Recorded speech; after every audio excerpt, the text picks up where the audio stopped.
শুধুমাত্র ঢাকায় নিযুক্ত বিদায়ী সৌদি রাষ্ট্রদূত ইসা আল দুহাইলানের সঙ্গেই সম্পর্ক ছিল বলে দাবি করেছেন সাবেক মিস আর্থ বাংলাদেশ মেঘনা আলম। ব্যবসায়ী দেওয়ান সমীরকে চেনেন না বলেও দাবি করেন আলোচিত এই মডেল।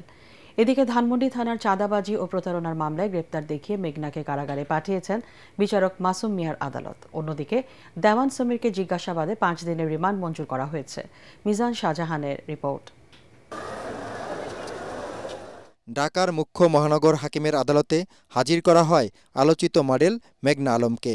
চাঁদাবাজি ও প্রতারণার অভিযোগে গত 15 এপ্রিল মডেল মেঘনা সানজানা ইন্টারন্যাশনাল নামে জনশক্তি রপ্তানিকারক কোম্পানির মালিক দেওয়ান সমীর সহ অজ্ঞাতনামা 2-3 জনের বিরুদ্ধে মামলা করেন ধানমন্ডি মডেল থানার পরিদর্শক আব্দুল আলিম।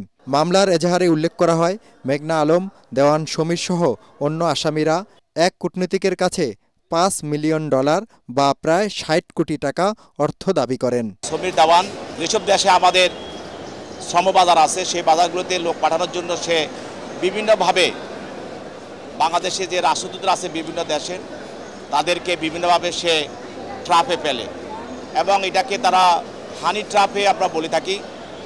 এই ট্রাপে ফেলার জন্য তারা বিভিন্ন ধরনের মডেল এবং বিভিন্ন ধরনের উঠতি মেয়েদেরকে তারা সে ব্যবহার করে।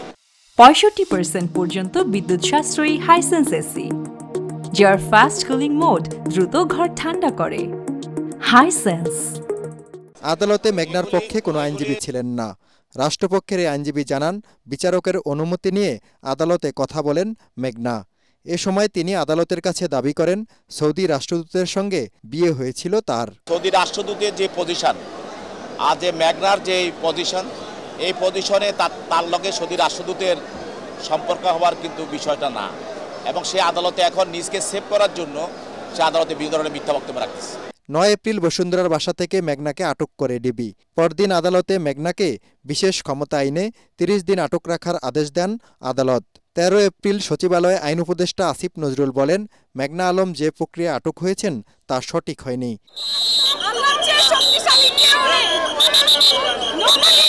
এদিন ডিবি প্রধানের পদ থেকে সরিয়ে দেওয়া হয় রেজাউল করিম মল্লিককে।